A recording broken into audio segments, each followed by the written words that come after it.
Good morning. Good morning. I'm so glad to see everybody here as we launch our first class in the survey of the Old Testament. And our topic is very simple. And I apologize that I didn't bring a bigger Bible. I just have my little one. But we love our Bibles, don't we? Most of us, many of us, especially who've grown up in the church, and even people who don't grow up in the church, tend to have a reverence and an appreciation for the Scriptures. And so we have our smiling lady on the screen there who's expressing her love for her Holy Scriptures there. But there's kind of a burning question that is out there, and something I think that's important for us as we begin this survey. You may wonder, why don't we start with Adam or Abraham? Why are we starting at a different place? We're going to start by talking about, how did our Bibles come to be? How did the Old Testament come to be what it is today? And I think it's an important question as we begin. I think we need to start here. And I have a story behind this that I'll get to later. So before looking at the Bible itself, we need to discuss how it came to be. And let me give you some reasons why. 39 books in the Old Testament. Why do we want to discuss this at the outset? I want to strengthen your faith. No matter where you're at in your faith journey as you come into this school or this university and come into this class, it is my desire to strengthen your faith.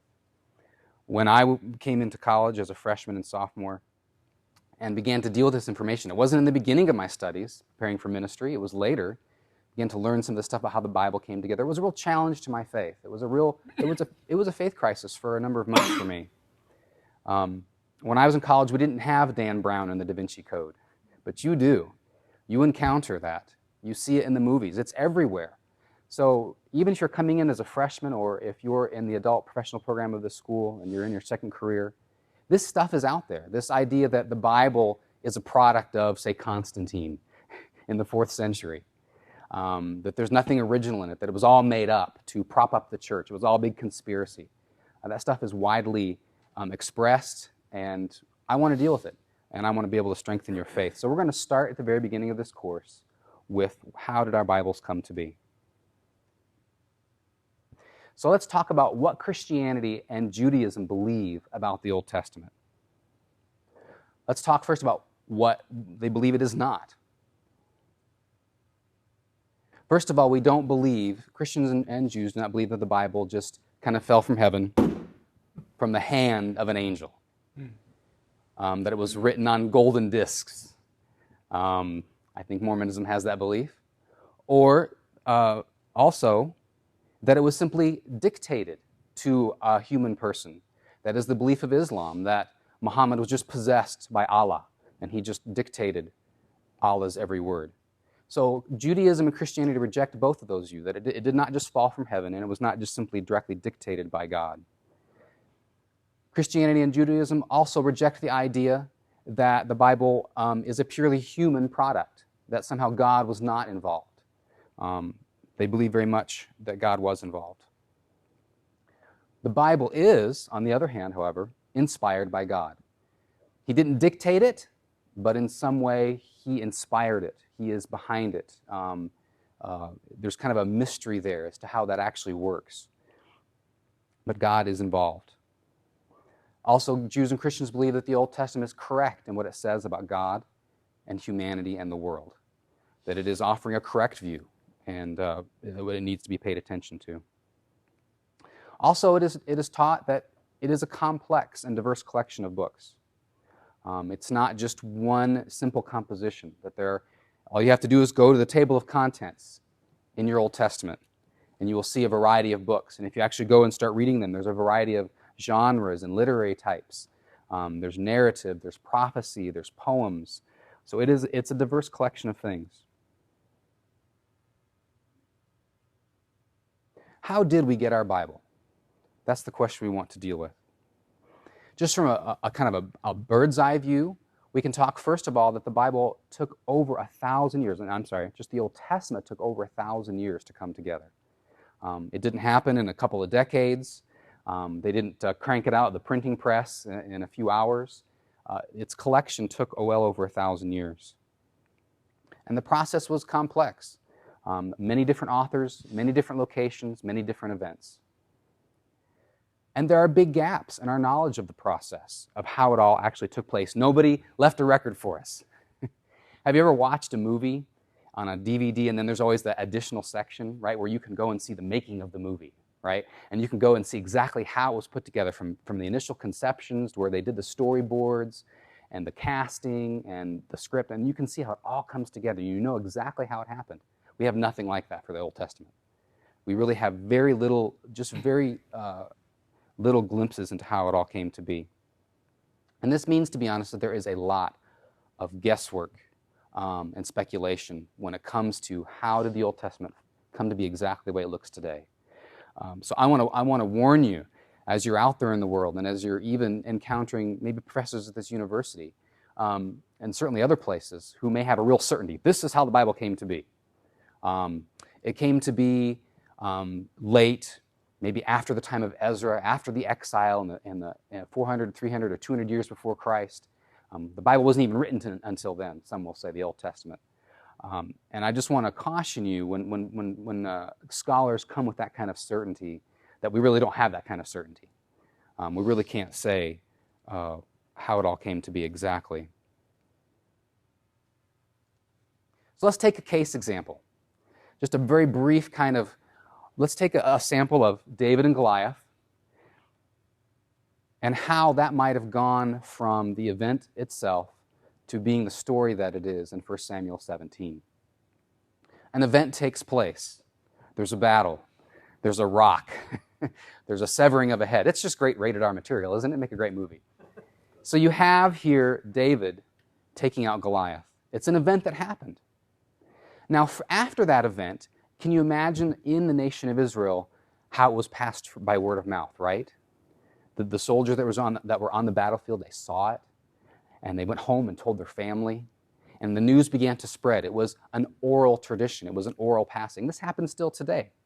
We pass things on by word of mouth. Oh, I went to this restaurant last week. It's so great. You got to try the chili there. It's awesome. We still do kind of oral traditioning even in our culture. After it had been passed around by word of mouth, at some point, somebody writes it down. It says, this story is an important part of who we are as God's people. We need to put it to writing. And so somebody writes down the initial account. And this is a big deal. In the Old Testament times, paper is a scarce product.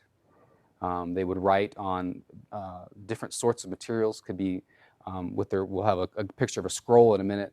Not everybody had this. Not everybody had a computer sitting at home. So to write something down is a big deal.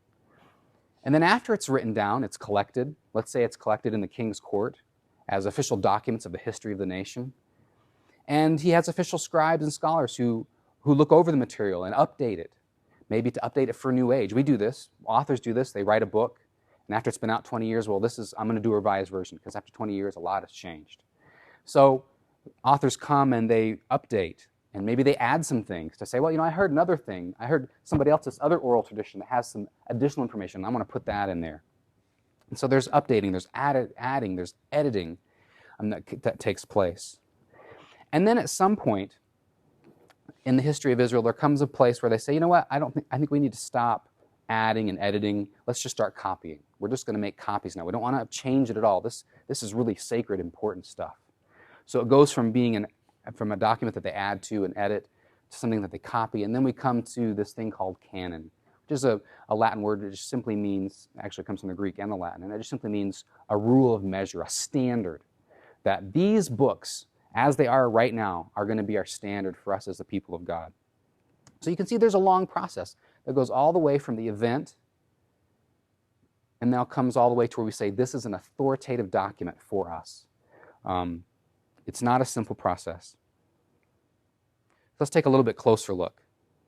An event takes place, or maybe God speaks or acts, and then it's passed on by storytelling, the oral tradition. It's written down perhaps by scribes, and like say, for example, in King Solomon's court, we know he was wealthy, maybe he had the resources to do that. As time goes by, documents are added to, updated, rearranged, etc. Ancient Israelites did not have the same concept we do about books, authors, and copyrights. For us, it's a very sacrosanct legal thing, isn't it? When you write a book, your name's on it, you copyright it, it's yours. And if anybody makes changes to it, you can prosecute them. Ancient Israelites did not have that idea. They felt free to add to edit, to rearrange. And here's a really important thing too. They were written on scrolls, not in books. A book is what is known as a codex, where you can flip through the pages. A scroll is something entirely different. Here's a picture of a scroll. Now, you can see that size is an issue. A scroll can only get so big before it becomes so cumbersome that you wouldn't be able to carry it around. I love my little Bible because I can stick this in my pocket and take it anywhere I want to. You couldn't do that with even the first 5 books of the Bible, the Pentateuch. You couldn't stick them in your back pocket and go from Jerusalem to Bethany and you're preaching in the synagogue there. It doesn't work that way. You're going to have to strap down your donkey, okay? And he's going to have a heavy burden to take all of these scrolls to the nearest synagogue. It's not user-friendly. When you're trying to look up a verse, if you're in Genesis 2 in the scroll and you would like to find something in Deuteronomy 12, have fun. You're going to be spending the next 3 hours rolling through the scroll. It is not user-friendly. And it was often, it was often made from animal skins, and they were literally stitched together. So you had to, you go to the next picture. You notice here that this is Hebrew script. It's opposite of English. It reads from the right to the left, so it's backwards from us. And you notice it's all crammed together. Now, this particular one is from the 10th century after Christ, in the Common Era, and you can see the little dots there. Those are the vowels. But in the original manuscripts, if you go back to the previous slide, there is no pointing in that. It's consonants all crammed together as tight as it can be because space is an issue, and you have to put as much text as you can on a page.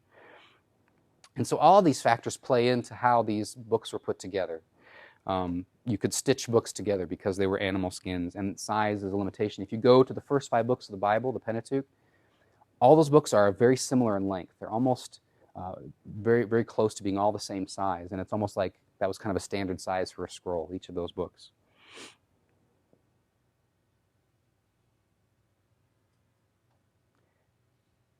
Now, part of what we know about the Old Testament comes from a very recent discovery in 1947, the Dead Sea Scrolls. They are the oldest copies of portions of the Old Testament ever found, and they date from anywhere from 300 BCE to 100 BCE. Before that, the most complete Bible really comes from the 9th century AD. So there's a big gap. This was a huge discovery, and I have to stop and just tell the story because it's funny. And first of all, there's a picture here. You can see how old that scroll is. And when they discovered them, they had to roll them out very slowly, very carefully. It took many years to actually get them rolled out. They're so brittle. Here's a picture of the caves of Qumran where they were discovered, and literally there were a couple of Bedouin children or teenagers out playing in the wilderness. And there's 2 stories actually about this that I've discovered. One is that one threw a rock into a cave and they heard a piece of pottery break, and when they went there, they found the scrolls in the pottery. Another story is that one of the boys actually fell through into the cave and into a pile of pottery. They brought the scrolls back to their family. They didn't know what they were. I love this part. The family put the scrolls on a pole and set them outside their tent. And a few days later, they took them into the market, and nobody knew what they were and thought, oh, they're worthless. And it took quite a bit of time as different people looked at them and say, this is something valuable. It became the most important discovery of the 20th century in biblical studies.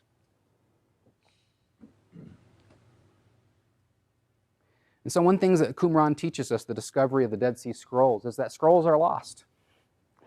And then sometimes they're found. For example, King Josiah, in 2 Kings 22, we have the story where apparently the law of Moses had been lost. And as they were kind of doing some refurbishing, some remodeling, some updating in the temple, a new wallpaper, I don't know what they were doing, knocking down a few walls, creating some new rooms. King Josiah, we have found the book of the law. And King Josiah reads it, and it's like nobody had ever heard it. So for a long period in Israelite history, they didn't even have the basic laws that God had given Moses and his people. Some scrolls are lost to us forever. For example, the annals of the book of Kings, it's mentioned in 2 Chronicles 24:27.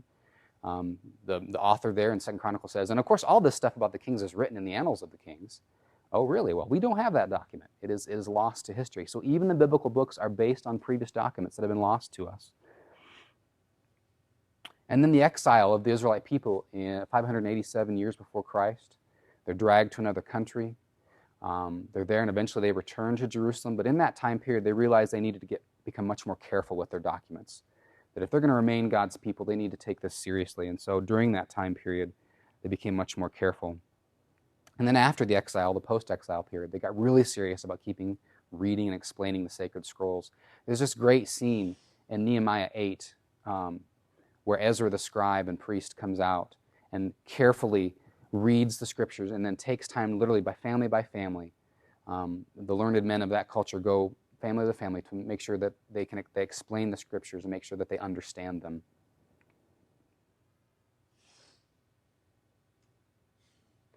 So let's just kind of review real quickly all the different things that go into the production of the Old Testament. It's important because it's not a simple matter of God spoke to Moses, Moses wrote something down, and then we now have exactly what Moses has. Now, maybe Moses did write some things down, but it's been added to, it's been edited, it's been rearranged. And so we need to look at this process. There's copying involved. Sometime between 400 and 200 years before Christ, there's adding to and changing of the scrolls stopped. There came a period where they said, kind of in the post-exile period, they said, we're not going to change it anymore. This is our sacred scripture, and we just need to copy it. And they copied it very, very meticulously. They had long, very detailed rules about how to copy it and counting processes that they used. The Xerox machine wasn't working then, so that was an important part of how they did it. But a room full of scribes carefully copying the text. There's copying, there's canonization, that idea that this is our rule, this is our standard for our faith. So we need to not change it or add to it. And again, the whole issue of canonization is the word authority. That this is an authoritative document for us. So now this kind of gets us all this information. Maybe at the moment your head is swimming, you're thinking, okay, so what does this mean for the Bible? What does it mean for us as Christians? How does this work? For me, it was very much a faith crisis for me in college. Before college, I kind of had the simple view that, well, Moses wrote it down, and that's what we have. We have exactly what Moses wrote down, or David wrote the Psalms, and that's exactly what we have. We have exactly what David wrote, or the Proverbs. This is what King Solomon wrote, and that's exactly what we have today. And the evidence simply doesn't support that. People have been working on this for a long, long time. For many hundreds of years, and actually even going back to the early centuries of church history, people were looking at these issues. And it's not just simple a matter of somebody wrote it and that's what we have. Because like I said, that's our idea. That's a modern understanding that a man or woman sits down, writes a book, copyrights it, and it can sit on the shelf for 300 years unchanged. And it just simply didn't happen that way in the ancient world. So what is the role of inspiration in the making of the Bible? Because as we look at this process, it was a messy process, and it involved messy human beings. Where was God in this messy process? What if some of the scribes just made it up? That's kind of the question that kind of came to my mind. And some scholars believe that it's true, that the Bible is just a complete myth. It was just a complete fabrication of the people who were in power at the time to control the people, the lower people in the nation, so that they could, obey the king or obey the priests. And shouldn't God take better care of his scriptures for his people? Shouldn't he be more careful to make sure that what he wants to say to us is more carefully preserved? This just seems too messy. Maybe it's just my personality type. My wife will tell you I like things very orderly. And so maybe I'm bothered by a God who's not my learning style, my personality type, that he didn't take more care to make sure that the scriptures were, all in order. That it seems to be a little bit more complicated process than that. But I think here's the important question. This really comes down to, how do we view God? How do we view God? The whole issue of how the Bible came together, that it was a messy process. Maybe it creates a crisis of faith moment for us. But what it should do is throw us back to the question of, what kind of God am I worshiping? Am I following? Have I made Lord over my life? Is he a God that is intimidated by our messy process? What if God is not only able to overcome, but also able to use our messes to bring about the Bible? What if our God is bigger than our mistakes, than our messy processes? I think kind of a good way to get at this is ask the question, which requires a bigger God? A God who inspired a few authors and they wrote some things down and somebody put it in a vault and 2,000 years later we have it?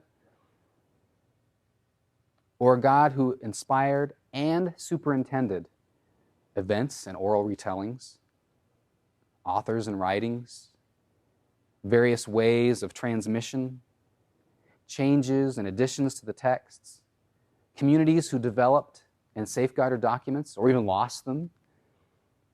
You know, my personality type is, I've lost my pen, where is it? I freak out. And God is fortunately not like me. He's more comfortable at saying some scribes messed up the document or they were lost in a cave somewhere in the deserts of Judea. He's not intimidated by that. He's not intimidated by folks involved in the process who did not always agree.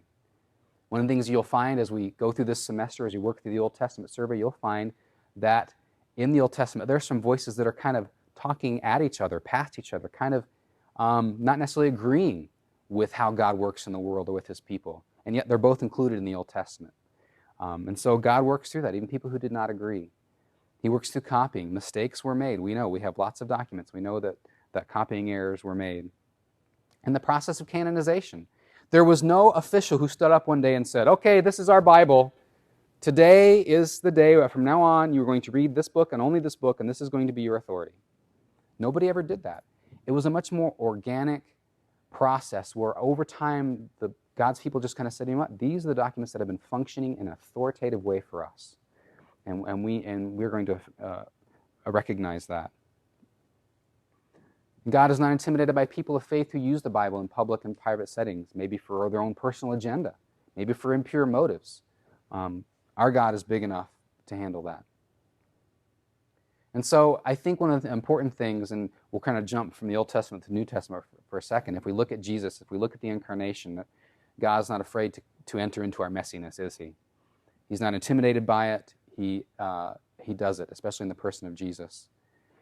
And so God will not be in the least incapable of seeing to it that the book for his people emerges from a long, often messy process. That he is a big enough God to handle that. This ought to make us more in awe of God, of the Bible, and not less in awe of it. And so at the outset, I want to strengthen your faith.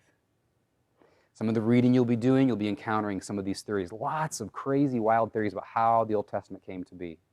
All the way from people saying they just made it up to people who still hold to the fact that the idea that Moses wrote the first 5 books of the Bible, etc. You're going to read a wide spectrum of theories when we talk about dates and authors and all that kind of stuff. And so as you encounter that, I just think it's very important that all of you understand that this ought to be a faith-strengthening exercise. Even though there might be some scholars who are trying to tear down faith, and quite frankly, there are. And I don't want you to be surprised when you encounter them. Oh, somebody who doesn't believe. Oh, they're out there. And so I want us to have this really big view of God, that he is not at all put off. He is not at all intimidated. He didn't bring the scribes out to the shed to give them a whipping because they didn't do exactly as he would have liked. But instead, in just his amazing providence, he enters into that and superintends it and shapes it in a way that says, this is going to be my book for my people. And he's comfortable with that. He's a good and big God. Well, that is all that I have for the lecture portion this morning, and now we'll have some discussion time.